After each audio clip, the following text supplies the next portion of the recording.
BA ਭਾਗ ਪਹਿਲਾ ਦੇ ਪੰਜਾਬੀ ਲਾਜ਼ਮੀ ਦੇ ਵਿਦਿਆਰਥੀਓ, ਤੁਹਾਡੇ ਪਾਠਕ੍ਰਮ ਤੁਹਾਡੇ ਸਿਲੇਬਸ ਵਿੱਚ ਸ਼ਾਮਲ ਕੀਤੀ ਗਈ ਕਿਤਾਬ ਪੰਜਾਬ ਕਥਾ, ਜੋ ਕਿ ਪੰਜਾਬੀ ਕਹਾਣੀ ਨਾਲ ਸੰਬੰਧਿਤ ਪਾਠ ਪੁਸਤਕ ਹੈ। ਇਸ ਪਾਠ ਪੁਸਤਕ ਵਿੱਚ ਪੰਜਾਬੀ ਕਹਾਣੀ ਨਾਲ ਸੰਬੰਧਿਤ ਪ੍ਰਮੁੱਖ ਕਹਾਣੀਕਾਰਾਂ ਦੀਆਂ ਪ੍ਰਤੀਨਿਧ ਕਹਾਣੀਆਂ ਨੂੰ ਸ਼ਾਮਲ ਕੀਤਾ ਗਿਆ ਹੈ। ਸੰਤ ਸਿੰਘ ਸੇਖੋਂ ਉਹਨਾਂ ਪ੍ਰਮੁੱਖ ਕਹਾਣੀਕਾਰਾਂ ਦੇ ਵਿੱਚੋਂ ਇੱਕ ਹੈ ਜਿਨ੍ਹਾਂ ਦੀ ਕਹਾਣੀ ਪੇਮੀ ਦੇ ਨਿਆਣੇ ਵੀ ਇਸ ਕਹਾਣੀ ਸੰਗ੍ਰਹਿ ਵਿੱਚ ਸ਼ਾਮਲ ਕੀਤੀ ਗਈ ਹੈ। ਅੱਜ ਆਪਾਂ ਸੰਤ ਸਿੰਘ ਸੇਖੋਂ ਦਾ ਜੀਵਨ ਵੇਰਵਾ, ਉਹਨਾਂ ਦੀ ਪੰਜਾਬੀ ਸਾਹਿਤ ਨੂੰ ਦੇਣ, ਪੰਜਾਬੀ ਕਹਾਣੀ ਨੂੰ ਦੇਣ ਅਤੇ ਉਹਨਾਂ ਦੀ ਕਹਾਣੀ ਪੇਮੀ ਦੇ ਨਿਆਣੇ ਦਾ ਵਿਸ਼ੇ ਵਸਤੂ ਬਾਰੇ ਆਪਾਂ ਗੱਲ ਕਰਾਂਗੇ। ਉਹਦਾ ਪਾਠ ਪੜ੍ਹਾਂਗੇ, ਦੇਖਾਂਗੇ ਕੀ ਲਿਖਦੇ ਆ ਉਹ, ਔਰ ਉਸ ਤੋਂ ਬਾਅਦ ਉਸ ਕਹਾਣੀ ਦੇ ਵਿੱਚੋਂ ਉਪਜਣ ਵਾਲੇ ਪ੍ਰਸ਼ਨਾਂ ਦੀ ਗੱਲ ਕਰਾਂਗੇ ਆਪਾਂ। ਵਿਦਿਆਰਥੀਓ, ਸੰਤ ਸਿੰਘ ਸੇਖੋਂ ਪੰਜਾਬੀ ਸਾਹਿਤ ਦਾ ਨਾਮਵਰ ਲੇਖਕ ਹੈ, ਮਸ਼ਹੂਰ ਲੇਖਕ ਹੈ। ਉਹਨਾਂ ਨੇ ਪੰਜਾਬੀ ਸਾਹਿਤ ਦੇ ਹਰ ਇੱਕ ਰੂਪ ਉੱਪਰ ਆਪਣੀ ਕਲਮ ਚਲਾਈ ਹੈ। ਹਰ ਇੱਕ ਸਾਹਿਤਕ ਰੂਪ ਤੋਂ ਭਾਵ ਇਹ ਹੈ ਕਿ ਇੱਕ ਪਾਸੇ ਉਹਨਾਂ ਨੇ ਕਹਾਣੀ ਤਾਂ ਲਿਖੀ ਹੈ, ਨਾਵਲ ਵੀ ਲਿਖੇ ਉਹਨਾਂ ਨੇ, ਨਾਟਕ ਵੀ ਲਿਖੇ ਉਹਨਾਂ ਨੇ, ਔਰ ਇਸ ਤੋਂ ਇਲਾਵਾ ਉਹਨਾਂ ਨੇ ਬਹੁਤ ਸਾਰੇ ਜਿਹੜੇ ਹੈਗੇ ਵਾਰਤਕ ਲਿਖੀ ਹੈ। ਵਾਰਤਕ ਦੇ ਵਿੱਚ ਖਾਸ ਕਰਕੇ ਆਲੋਚਨਾ ਕੀਤੀ ਹੈ। ਆਲੋਚਨਾ ਜਿਹੜੇ ਸਾਡੇ ਪੰਜਾਬੀ ਦੇ ਪ੍ਰਮੁੱਖ ਸਾਹਿਤਕਾਰ ਹੈ, ਉਹਨਾਂ ਦੀਆਂ ਰਚਨਾਵਾਂ ਦਾ ਮੁਲਾਂਕਣ ਕੀਤਾ ਹੈ। ਉਹਨਾਂ ਦੀ ਜਿਹੜੀ ਦ੍ਰਿਸ਼ਟੀ ਸੀ ਉਹ ਮਾਰਕਸਵਾਦੀ ਨਜ਼ਰੀਏ ਤੋਂ ਕਿਸੇ ਵੀ ਕਿਤਾਬ ਦੀ, ਕਿਸੇ ਵੀ ਰਚਨਾ ਦੀ ਮੁਲਾਂਕਣ ਕਰਦੇ ਰਹੇ ਆ, ਔਰ ਸਮਾਜ ਸ਼ਾਸਤਰ ਦੇ ਨਾਲ ਉਹਨਾਂ ਦਾ ਨੇੜੇ ਦਾ ਸੰਬੰਧ ਰਿਹਾ ਹੈ, ਉਹਨਾਂ ਦੀ ਆਲੋਚਨਾ ਦਾ। ਔਰ ਉਹਨਾਂ ਦੀ ਆਲੋਚਨਾ ਦੇ ਵਿੱਚ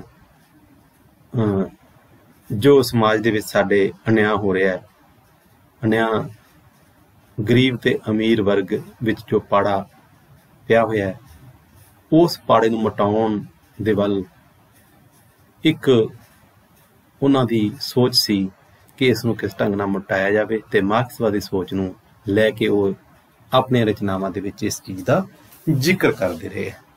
ਸੰਤ ਸਿੰਘ ਸੇਖੋਂ ਦਾ ਜਨਮ 1908 ਈਸਵੀ ਨੂੰ ਅਤੇ ਮੌਤ 1997 ਈਸਵੀ ਨੂੰ ਹੋਈ ਸੀ। ਉਹਨਾਂ ਨੇ ਵਿੱਦਿਆ ਜਿਹੜੀ ਹਾਸਲ ਕੀਤੀ ਸੀ ਉਹ MA ਤੱਕ ਦੀ ਵਿੱਦਿਆ ਹਾਸਲ ਕੀਤੀ ਸੀ। 2 ਵਿਸ਼ਿਆਂ ਦੇ ਵਿੱਚ MA ਕੀਤੀ ਸੀ, ਇੱਕ ਅੰਗਰੇਜ਼ੀ ਦੇ ਵਿੱਚ ਤੇ ਇੱਕ ਅਰਥ ਸ਼ਾਸਤਰ ਇਕਨੋਮਿਕਸ ਵਿੱਚ। ਉਹਨਾਂ ਨੇ ਸਾਰੀ ਉਮਰ ਅਧਿਆਪਕ ਦਾ ਕਿੱਤਾ ਅਪਣਾਇਆ, ਅਧਿਆਪਨ ਦਾ ਕਿੱਤਾ ਅਪਣਾਇਆ। ਪ੍ਰੋਫੈਸਰ ਰਹੇ ਕਾਲਜ ਦੇ ਵਿੱਚ, ਔਰ ਕਾਲਜ ਦੇ ਵਿੱਚ ਪ੍ਰਿੰਸੀਪਲ ਤੱਕ ਦੀ ਸੇਵਾ ਵੀ ਉਹਨਾਂ ਨੇ ਨਿਭਾਈ। ਉਹਨਾਂ ਦਾ ਪਿੰਡ ਦਾਖਾ, ਜ਼ਿਲ੍ਹਾ ਲੁਧਿਆਣਾ ਦੇ ਵਿੱਚ ਸਥਿਤ ਹੈ। ਉਹਨਾਂ ਦੀ ਕਹਾਣੀ ਸੰਗ੍ਰਹਿ, ਪ੍ਰਮੁੱਖ ਕਹਾਣੀ ਸੰਗ੍ਰਹਿ ਜਿਹੜੇ ਸੀਗੇ ਉਹ ਸੀਗੇ ਸਮਾਚਾਰ, ਕਾਮੇ ਤੇ ਯੋਧੇ, 12 ਦਰੀ, ਅੱਧੀ ਬਾਠ, ਤੀਜਾ ਪੈਰ। ਇਹ ਉਹਨਾਂ ਦੇ ਪ੍ਰਮੁੱਖ ਕਹਾਣੀ ਸੰਗ੍ਰਹਿ ਸੀਗੇ। ਜਿਵੇਂ ਆਪਾਂ ਗੱਲ ਕਰਦੇ ਹਾਂ, ਸੰਤ ਸਿੰਘ ਸੇਖੋਂ ਪੰਜਾਬੀ ਭਾਸ਼ਾ ਦਾ ਬਹੁਮੁਖੀ ਕਿਰਤਕਾਰ ਤੋਂ ਭਾਵ ਉਹਨਾਂ ਨੇ ਆਪਣੀ ਕਲਮ ਬਹੁਤ ਸਾਰੇ ਸਾਹਿਤਕ ਰੂਪਾਂ ਉੱਪਰ ਚਲਾਈ ਹੈ।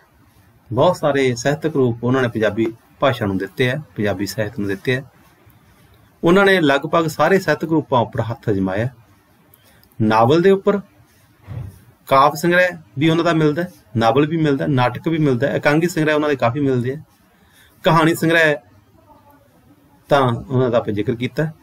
ਇਹ ਉਹਨਾਂ ਦੀ ਬਨਸਬਨਤਾ ਤੇ ਪ੍ਰਤਿਭਾ ਦਾ ਗਵਾਹ ਸਨ। ਸਭ ਤੋਂ ਵੱਧ ਉਹਨਾਂ ਨੂੰ ਜਿਹੜੀ ਪ੍ਰਸਿੱਧੀ ਮਿਲੀ ਉਹ ਆਲੋਚਨਾਤਮਕ ਨਿਬੰਧਾਂ ਸਦਕਾ ਮਿਲੀ। ਆਲੋਚਨਾਤਮਕ ਨਿਬੰਧ ਭਾਵ ਆਲੋਚਨਾ ਦੇ ਖੇਤਰ ਦੇ ਵਿੱਚ ਮਿਲੀ। ਪੰਜਾਬੀ ਵਿੱਚ ਸਾਹਿਤ ਜਗਤ ਦੀ ਸਮਾਜ ਸ਼ਾਸਤਰੀ ਵਿਆਖਿਆ ਦੀ ਪਿਰਤ ਸੇਖੋਂ ਨੇ ਹੀ ਪਾਈ ਸੀ। ਇਸ ਲੇਖਕ ਦੀਆਂ ਕੁਝ ਕਹਾਣੀਆਂ ਭਾਵੁਕ ਹੋਏ ਬਿਨਾਂ ਭਾਵਨਾਤਮਕ ਵਾਤਾਵਰਨ ਦੀ ਸਿਰਜਣਾ ਕਰ ਜਾਂਦੀਆਂ ਹਨ। ਉਹਨਾਂ ਦੀ ਕਹਾਣੀਆਂ ਦੇ ਵਿੱਚੋਂ ਇੱਕ ਜਿਹੜਾ ਵਿਸ਼ਾ ਉੱਭਰਦਾ ਹੈ ਨਾ, ਇੱਕ ਥੀਮ ਜਿਹੜਾ ਉੱਭਰਦਾ ਹੈਗਾ, ਉਹ ਕਿਤੇ ਨਾ ਕਿਤੇ ਜਾ ਕੇ ਭਾਵੁਕਤਾ ਤੋਂ ਉੱਪਰ ਉੱਠ ਕੇ ਗੱਲ ਕਰਦੇ ਆ। ਉਹ ਜੋ ਥੀਮ ਉਹ ਪੇਸ਼ ਕਰਦੇ ਆ, ਜੋ ਵਿਸ਼ਾ ਪੇਸ਼ ਕਰਦੇ ਆ, ਕਿਤੇ ਨਾ ਕਿਤੇ ਸਾਡੇ ਸਮਾਜ ਦੇ ਵਿੱਚ ਕਿਸੇ ਵੀ ਜਿਹੜੀ ਘਾਟ ਕਹਿ ਸਕਦੇ ਹੋ ਤੁਸੀਂ, ਜਾਂ ਅਜਿਹਾ ਵਿਸ਼ਾ ਜਿਹੜਾ ਸਮਾਜ ਦੇ ਲਈ ਉਹ ਨਸੂਰ ਬਣ ਜਾਂਦਾ ਹੈ, ਉਹਦੇ ਤੇ ਕਮੈਂਟ ਕਰਦੇ ਆ, ਉਹਦੇ ਤੇ ਆਪਣੀ ਕਲਮ ਚਲਾਉਂਦੇ ਆ। ਹੁਣ ਪੇਮੀ ਦੇ ਨਿਆਣੇ ਜਿਹੜੀ ਕਹਾਣੀ ਆ ਉਹਨਾਂ ਦੇ ਵਿੱਚੋਂ ਇੱਕ ਹੈ। ਪੇਮੀ ਦੇ ਨਿਆਣੇ ਕਹਾਣੀ ਅਸਲ ਦੇ ਵਿੱਚ ਮਾਨਸਿਕਤਾ ਨਾਲ ਜੁੜੀ ਹੋਈ ਹੈ।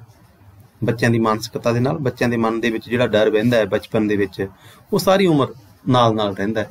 ਤੇ ਉਸ ਡਰ ਨੂੰ ਕੱਢਣ ਦੀ ਖਾਤਰ ਕਹਾਣੀਕਾਰ ਨੇ ਇੱਕ ਬਹੁਤ ਵਧੀਆ ਜਰੀਆ ਅਪਣਾਇਆ। ਜਰੀਆ ਕੀ ਹੈ ਕਿ ਮਾਮੇ ਦੀ ਘਟਨਾ ਸੁਣਾਈ ਆਪਣੇ ਦੀ, ਮਾਂ ਆਪਦੇ ਭਰਾ ਦੀ ਗੱਲ ਸੁਣਾਉਂਦੀ ਹੈ ਬੱਚਿਆਂ ਨੂੰ, ਜਦੋਂ ਕਿ ਉਹ ਮਾਮਾ ਜਦੋਂ ਸਿਵਿਆਂ ਦੇ ਕੋਲ ਦੀ ਗੁਜ਼ਰਦਾ ਸੀਗਾ ਤੇ ਉਹਨਾਂ ਨੂੰ ਮੁਸੀਬਤਾਂ ਦਾ ਸਾਹਮਣਾ ਕਰਨਾ ਪੈਂਦਾ ਤੇ ਉਹ ਵਾਹਿਗੁਰੂ ਦਾ ਤੇ ਰਾਮ ਦਾ ਨਾਂ ਲੈਂਦੇ ਆ।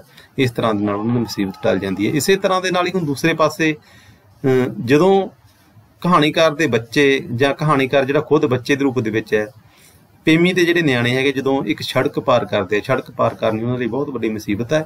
ਜਦੋਂ ਸੜਕ ਪਾਰ ਕਰਦੇ ਹੈਗੇ ਤਾਂ ਉਹ ਆਪਣੀ ਮਾਂ ਦਾ ਨਾਂ ਲੈ ਦਿੰਦੇ ਆ। ਮਾਂ ਦਾ ਨਾਂ ਲੈਣ ਨਾਲ ਉਹਨਾਂ ਨੂੰ ਇੱਕ ਮਾਨਸਿਕ ਤਸੱਲੀ ਹੋ ਜਾਂਦੀ ਹੈ, ਉਹ ਮਾਨਸਿਕ ਤੌਰ ਦੇ ਉੱਪਰ ਸਟਰੋਂਗ ਹੋ ਜਾਂਦੇ ਆ ਤੇ ਉਹ ਬੜੇ ਆਰਾਮ ਦੇ ਨਾਲ ਸੜਕ ਪਾਰ ਕਰ ਜਾਂਦੇ। ਇਸ ਚੀਜ਼ ਨਾਲ ਜੁੜੀ ਹੋਈ ਹੈ, ਮਾਨਸਿਕਤਾ ਦੇ ਨਾਲ ਜੁੜੀ ਹੋਈ ਹੈ। ਜਿਹੜਾ ਬੱਚੇ ਦੇ ਮਨ ਦੇ ਵਿੱਚ ਜਾਂ ਇਨਸਾਨ ਦੇ ਮਨ ਦੇ ਵਿੱਚ ਜਿਹੜਾ ਡਰ ਹੁੰਦਾ ਨਾ, ਉਹ ਡਰ ਅਸਲ ਦੇ ਵਿੱਚ ਦਿਲ ਦੇ ਵਿੱਚ ਹੁੰਦਾ ਹੈ, ਮਨ ਦੇ ਵਿੱਚ ਹੁੰਦਾ ਹੈ। ਔਰ ਜੇਕਰ ਉਹ ਡਰ ਦੂਰ ਕਰਨਾ ਹੋਵੇ ਤਾਂ ਕੋਈ ਨਾ ਕੋਈ ਸਾਧਨ ਚਾਹੀਦਾ ਹੈ। ਉਹ ਸਾਧਨ ਜਦੋਂ ਵੀ ਬੱਚੇ ਨੂੰ ਮਿਲ ਜਾਂਦਾ ਤਾਂ ਸ਼ਾਇਦ ਬੱਚਾ ਉਹਨਾਂ ਡਰਾਂ ਦੇ ਉੱਪਰ ਕਾਬੂ ਪਾ ਕੇ ਮੁਸੀਬਤਾਂ ਨੂੰ ਬੜੇ ਹੱਸਦੇ ਮਨ ਦੇ ਨਾਲ ਉਹਨਾਂ ਤੋਂ ਪਾਰ ਪਾ ਜਾਂਦਾ ਹੈਗਾ। ਇਹ ਇਸ ਕਹਾਣੀ ਦੇ ਨਾਲ ਜੁੜੀ ਹੋਈ ਇੱਕ ਜਿਹੜਾ ਵਿਸ਼ਾ ਹੈਗਾ, ਇਹੀ ਇਸ ਕਹਾਣੀ ਦੇ ਵਿੱਚ ਵਿਸ਼ਾ ਪੇਸ਼ ਕੀਤਾ ਕਹਾਣੀਕਾਰ ਨੇ। ਆਪਾਂ ਦੇਖਦੇ ਹਾਂ, ਪਹਿਲਾਂ ਦੀ ਪੜ੍ਹਤ ਲਈਏ। ਪੇਮੀ ਦੇ ਨਿਆਣੇ ਸੰਤ ਸਿੰਘ ਸੇਖੋਂ। 20 ਕੁ ਸਾਲ ਪਹਿਲਾਂ ਦੀ ਗੱਲ ਹੈ। ਮੈਂ 7 ਕੁ ਵਰ੍ਹੇ ਦਾ ਸਾਂ ਤੇ ਮੇਰੀ ਵੱਡੀ ਭੈਣ 11 ਵਰ੍ਹੇ ਦੀ। ਸਾਡਾ ਖੇਤ ਘਰੋਂ ਮੀਲਕ ਦੀ ਵਿੱਥ ਤੇ ਸੀ। ਅੱਧ ਵਿਚਕਾਰ ਇੱਕ ਜਰਨੈਲੀ ਸੜਕ ਲੰਘਦੀ ਸੀ, ਜਿਸ ਵਿੱਚੋਂ ਜਾਂਗਲੀਆਂ, ਪਠਾਣਾ, ਰਾਸ਼ੀਆਂ ਤੇ ਹੋਰ ਪ੍ਰਦੇਸ਼ੀਆਂ ਦਾ ਲਾਂਘਾ ਸੀ, ਕਾਫੀ ਲਾਂਘਾ ਸੀ। ਹੁਣ ਇੱਕ ਦੇਸ਼ ਵੰਡ ਤੋਂ ਪਹਿਲਾਂ ਦੀ ਗੱਲ ਹੈ, ਕਿਉਂਕਿ ਉਦੋਂ ਪਠਾਣ, ਰਾਸ਼ੇ ਪੰਜਾਬ ਦੇ ਵਿੱਚ ਆਮ ਘੁੰਮਦੇ ਸੀਗੇ। ਜਦੋਂ ਦੇਸ਼ ਵੰਡ ਹੋ ਗਈ, ਇੱਕ ਲਾਈਨ ਨਿਕਲ ਗਈ ਤੇ ਸਾਡੇ ਪੰਜਾਬ ਦੇ ਵਿੱਚੋਂ ਮੁਸਲਮਾਨ ਪੱਛਮੀ ਪੰਜਾਬ ਦੇ ਵਿੱਚ ਚਲੇ ਗਏ, ਪਾਕਿਸਤਾਨ ਦੇ ਵਿੱਚ ਚਲੇ ਗਏ, ਫਿਰ ਇਹ ਚੀਜ਼ਾਂ ਘਟ ਗਈਆਂ ਸੀ। ਹੁਣ ਇਹ ਕਹਿੰਦਾ ਕਹਾਣੀਕਾਰ ਕਹਿੰਦਾ ਵੀ ਸਾਡਾ ਖੇਤ ਤੇ ਘਰ ਨੂੰ ਜਿਹੜਾ ਰਾਹ ਜੋੜਦਾ ਸੀ ਨਾ, ਉਹਦੇ ਵਿਚਕਾਰੋਂ ਬਿਲਕੁਲ ਇੱਕ ਜਰਨੈਲੀ ਸੜਕ ਲੰਘਦੀ ਸੀ। ਜਰਨੈਲੀ ਸੜਕ ਪਾਰ ਕਰਕੇ ਸਾਡੇ ਖੇਤ ਜਾਣਾ ਪੈਂਦਾ ਸੀਗਾ। ਉਹ ਜਰਨੈਲੀ ਸੜਕ ਦੇ ਉੱਪਰ ਬਹੁਤ ਸਾਰੇ ਬੇਪਛਾਣੇ ਲੋਕ, ਡਰਾਉਣੇ ਲੋਕ, ਜੰਗਲੀ ਲੋਕ ਲੰਘਦੇ ਸੀ। ਉਹਨਾਂ ਤੋਂ ਸਾਨੂੰ ਡਰ ਲੱਗਦਾ ਸੀਗਾ ਨਾ। ਅਸੀਂ ਸਭ ਆਵਾਣੇ ਇਹਨਾਂ ਨੂੰ ਰਾਸ਼ਿਆਂ, ਜਿਨ੍ਹਾਂ ਨੂੰ ਰਾਸ਼ਿਆਂ ਤੋਂ ਘਰ ਬੈਠਿਆਂ ਨੂੰ ਡਰ ਲੱਗਦਾ, ਸਾਡੇ ਨਿਆਣੇ ਮੱਤ ਨੂੰ, ਸਾਡੀ ਨਿਆਣ ਮੱਤ ਨੂੰ ਇਹਨਾਂ ਰਾਸ਼ਿਆਂ ਤੋਂ ਘਰੇ ਬੈਠਿਆਂ ਨੂੰ ਡਰ ਲੱਗੀ ਜਾਂਦਾ ਸੀ। ਤੇ ਇਸ ਸੜਕ ਵਿੱਚੋਂ ਦੀ ਕਿਸੇ ਸਿਆਣੇ ਦੇ ਸਾਥ ਤੋਂ ਬਗੈਰ ਲੰਘਣਾ ਤੋਂ ਬਹੁਤ ਭੈ ਖਾਂਦੇ, ਡਰ ਲੱਗਦਾ ਸੀ ਜਦੋਂ ਸੜਕ ਲੰਘਦੇ ਸੀ, ਕਿਉਂਕਿ ਇਸ ਤਾਂ ਘਰੇ ਬੈਠੇ ਉਹਨਾਂ ਦੇ ਨਾਂ ਤੋਂ ਡਰੀ ਜਾਂਦੇ ਸੀ ਤੇ ਉੱਥੇ ਕਈ ਵਾਰੀ ਉਹ ਮਿਲ ਵੀ ਜਾਂਦੇ ਸੀ, ਫਿਰ ਸਾਨੂੰ ਬੜਾ ਔਖਾ ਹੋ ਜਾਂਦਾ ਸੀ। ਪਰ ਟੰਟਾ ਇਹ ਸੀ ਕਿ ਕਿਤੇ ਕਿ ਦਿਨੇ 1-2 ਵੇਲੇ ਸਾਨੂੰ ਖੇਤ ਬਾਪੂ ਦੇ ਕਾਮੇ ਦੀ ਰੋਟੀ ਫੜਾਉਣ ਜ਼ਰੂਰ ਜਾਣਾ ਪੈਂਦਾ ਸੀ। ਕਹਿੰਦਾ ਵੀ ਬਾਪੂ ਤੇ ਕਾਮਾ ਸਾਡਾ, ਜਦੋਂ ਮੇਰੇ ਬਾਪੂ ਤੇ ਕਾਮੇ ਦੇ ਨਾਲ ਖੇਤ ਦੇ ਵਿੱਚ ਕੰਮ ਕਰਦੇ ਸੀ, 2 ਵਾਰੀ ਸਾਨੂੰ ਖੇਤ ਜਾਣਾ ਪੈਂਦਾ ਸੀ ਉਹ ਜਰਨੈਲੀ ਸੜਕ ਪਾਰ ਕਰਨੇ। ਇਹ ਸਾਡੀ ਸਭ ਤੋਂ ਵੱਡੀ ਮੁਸੀਬਤ ਸੀ। ਸਾਡੀ ਅਵਸਥਾ ਹਰ ਰੋਜ਼ ਇੱਕ ਮੁਸ਼ਕਲ ਘਾਟੀ ਲੰਘਣ ਵਾਲੀ ਹੁੰਦੀ ਸੀ, ਵੀ ਸਾਨੂੰ ਰੋਜ਼ਾਨਾ ਇੱਕ ਮੁਸ਼ਕਲ ਘਾਟੀ ਲੰਘਣੀ ਪੈਂਦੀ ਸੀ।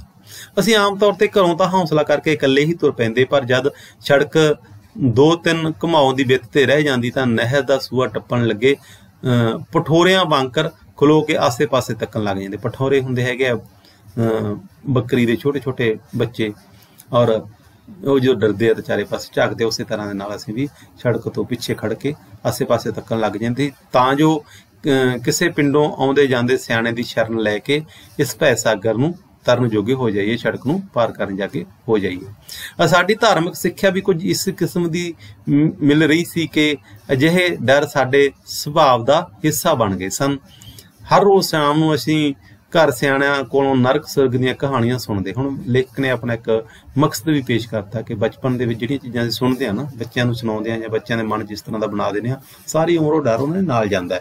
ਤੇ ਘਰਾਂ ਦੇ ਵਿੱਚ ਅਸੀਂ ਅਕਸਰ ਸਾਡੇ ਸਿਆਣਿਆਂ ਤੋਂ ਨਰਕ ਤੇ ਸੁਰਗ ਦੀਆਂ ਕਹਾਣੀਆਂ ਸੁਣਦੇ ਸੀ।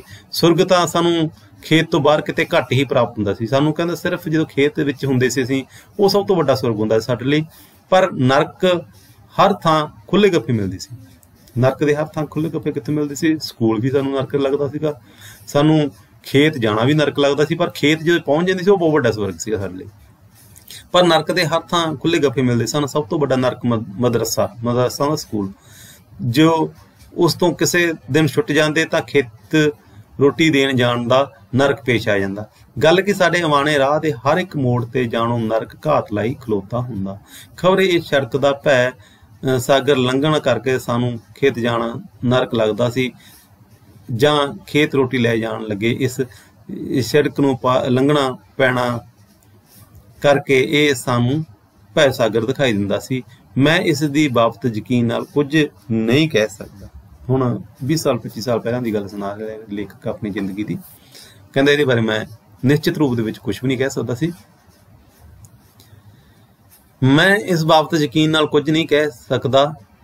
ये मैनूं पता सी कि खेत सुरग सी ते रोटी लै जाण दी खेचल नरक। खेत जो पहुँच जाती वो एक स्वर्ग से साडे लई, ते जो असीं खेत रोटी जाण दी जिहड़ी खेचल सी रस्ते विच तुरना पैंदा सी नरक दे बराबर सी। वो जरनैली सड़क विचकारला भै सागर। सारा कुछ क्लीयर हो गया ना तुहानूं इस तरह। सियाल दे दिन सन। असीं दोवें भैन भरा दोपहर दी रोटी लैके खेत नूं चल पे। निੱਘी निੱਘी धुੱਪ पै रही सी ते असीं तुरे जांदे भी जाणो सियाल दी धुੱਪ विच नींद दा निंघ लै रहे सां, पर दिल विच सड़क लंघण दा डर चूहे वांकर कुतर रिहा सी। असीं डर नूं दबाउण दा एक आम तरीका वरतना चाਹਿਆ। भैन मैनूं एक कहानी सुणाउण लग पई। एक सी राजा, ਉਹਦੀ राणी मर गई। मरन लगी राणी ने राजे नूं कहा कि मैनूं एक करार दे। राजे ने पुछया की? मैं कहानी वालों ध्यान मोड़ के पिछां पिंड वाल नूं देखिया कि किते कोई आदमी साडे राह जाण वाला आ रहा होवे। हुण ਉਹ ਬੱਚੇ ਦੇ ਮਨ ਦੇ ਵਿੱਚ ਕੋਈ ਡਰ ਸੀਗਾ ਕਿ ਕਿਸੇ ਨਾ ਕਿਸੇ ਢੰਗ ਦੇ ਨਾਲ ਕੋਈ ਅਜਿਹਾ ਬੰਦਾ ਮਿਲ ਜੇ ਜਿਹੜਾ ਸਾਨੂੰ ਰਾਹ ਪਾਰ ਕਰਵਾ ਦੇ। ਕਹਾਣੀ ਦੇ ਵਿੱਚ ਕਹਿੰਦਾ ਮੇਰਾ ਕੋਈ ਬਹੁਤਾ ਇੰਟਰਸਟ ਨਹੀਂ ਸੀ, ਕਿਉਂਕਿ ਮੈਂ ਤਾਂ ਸਿਰਫ ਉਹ ਕਹਾਣੀ ਦਾ ਇੱਕ ਸਾਧਨ ਵਰਤ ਰਹੇ ਸੀ ਕਿ ਵੀ ਸਾਡਾ ਡਰ ਤੋਂ ਧਿਆਨ ਦੂਰ ਚਲੇ ਜਾਵੇ ਤੇ ਅਸੀਂ ਕਹਾਣੀ ਸੁਣਦੇ ਸੁਣਾਉਂਦੇ ਸੜਕ ਪਾਰ ਕਰ ਜਾਈਏ। ਤੇ ਮੇਰੀ ਭੈਣ ਨੇ ਕਹਿੰਦਾ ਮੈਨੂੰ ਲਾਂਭਾ ਦਿੱਤਾ, ਤੂੰ ਸੁਣਦਾ ਨਹੀਂ ਵੀਰ। अच्छा, जदों राणी मरन लगी तां उसने राजे नूं सद के कहा, तू मेरे नाल एक करार कर। राजे पुछया की? राणी ने कहा, तू होर ब्याह ना कराई। सच मैं दसना भुल गई, राणी दे 2 पुत्त ते एक धी भी सीगे।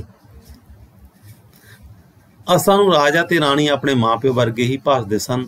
जो साडी माँ मर लगे, जे साडी माँ मर लगे तां साडे प्यो नूं भी ये वचन देण लई आखे। ये ख्याल साडे अचेत मन विच काम कर रहा होवेगा। मैनूं वो धी अपनी भैन लगी सी ते ओहदा पुत्त मेरा अपना आप। मेरी भैन पिंड वाल देख रही सी। सुना भी गाहां, मैं उसनूं पहली तरह ही खरबे बोल नाल कहा। राणी ने कहा, बई मेरे पुत्त ते धी नूं मतरेई दुख देऊगी।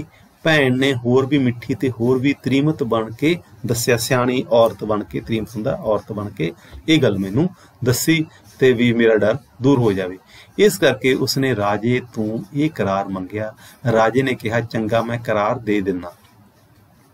जिमें किते जे राजा ये करार ना दिंदा तो राणी मारन तो ना कर दिंदी। कहंदा मेरा कमेंट भी करी जांदा नाल मैं कहंदा तां हंगारा भरिया।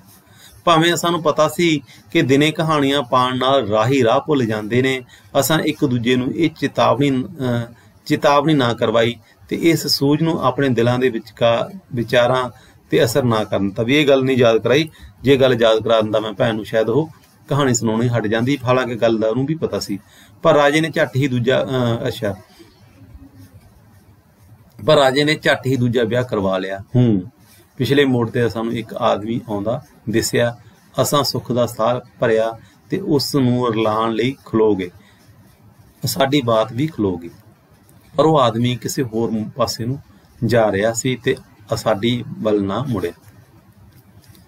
जिस मंतव नूं पूरा करन लई असां ये बात दा पखंड रचिया सी, वो पूरा ना हो सकिया। साडा ख्याल सी बात दे रजेवें विच असीं अचेत ही सड़क पार कर जावांगे, पर हुण जद सड़क घुमाओ दूर रह गई तां साडी कहानी भी ठठंबर के खलो गई ते किसी सियाणे साथी दे आ मिलण दी आस टुट गई। असीं दोवें सहम के खलो गए। 10-20 कदम होर पुट्टे तां साडा डर होर वध गया। सड़क विच एक पासे एक काले सूफ दी बास्केट ते पठाणा वर्गी खुली सलवार वाला आदमी लम्मा पिया सी। आओ देख बीबी, राशा पिया है। उस आदमी ने पासा परतिया। एक तां हिलदा जागदा। मेरी भैन ने सहम के आख्या, हुण की करिए? ये आपां नूं फड़ लऊ? क्वेश्चन कर लिया बच्चा। होर की? उसने जवाब दिता। असीं रात नूं घरों बाहर तां घट ही कदी निकले सां, पर यह सुनिया होया सी कि जे डर लगे तां वाहिगुरू दा नाम लेना चाहिए। हुण मानसिक तौर के उपर अपने आप नूं स्ट्रोंग करन दे लई वो कोई ना कोई ढंग वरत रहे, फिर डर हट जाता है। ਸਾਡੀ ਮਾਂ ਸਾਨੂੰ ਸਾਡੇ ਮਾਮੇ ਦੀ ਗੱਲ ਸੁਣਾਉਂਦੀ ਹੁੰਦੀ ਸੀ। ਇੱਕ ਵਾਰੀ ਸਾਡਾ ਮਾਮਾ ਤੇ ਬ੍ਰਾਹਮਣ ਕਿਤੇ ਰਾਤ ਨੂੰ ਕਿਸੇ ਪਿੰਡ ਦੇ ਸੇਵਿਆਂ ਵਿੱਚੋਂ ਲੰਘ ਰਹੇ ਸਨ ਕਿ ਉਹਨਾਂ ਦੇ ਪੈਰਾਂ ਵਿੱਚ ਵੱਡੇ ਵੱਡੇ ਤਗਦੇ ਅੰਗਿਆਰ ਡਿੱਗਣ ਲੱਗ ਪਏ। ਬ੍ਰਾਹਮਣ ਨੇ ਸਾਡੇ ਮਾਮੇ ਨੂੰ ਪੁੱਛਿਆ, ਕੀ ਕਰੀਏ? ਉਸਨੇ ਕਿਹਾ, ਪੰਡਤ ਜੀ ਵਾਹਿਗੁਰੂ ਦਾ ਨਾਮ ਲਓ। ਸਾਡਾ ਮਾਮਾ ਵਾਹਿਗੁਰੂ ਵਾਹਿਗੁਰੂ ਕਰਨ ਲੱਗ ਪਿਆ ਤੇ ਪੰਡਤ ਜੀ ਰਾਮ ਰਾਮ ਕਰਨ ਲੱਗ ਪਏ।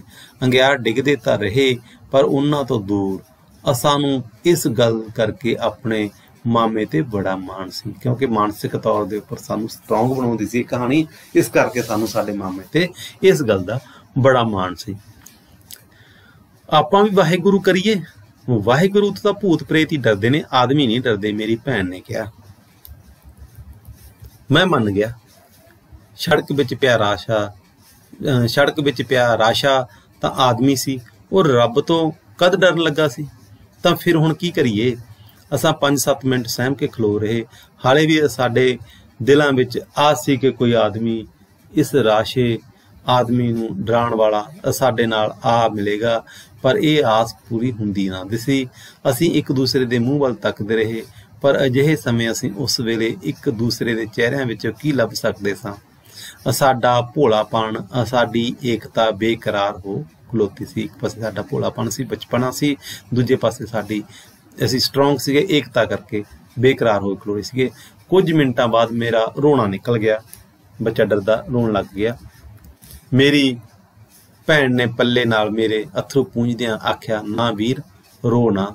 ਰੋਣਾ ਕਿਉਂ ਹੈ? ਆਪਾਂ ਇੱਥੇ ਖੜੋਣੇ ਆ, ਹੁਣੇ ਪਿੰਡੋਂ ਕੋਈ ਆ ਜਾਊ।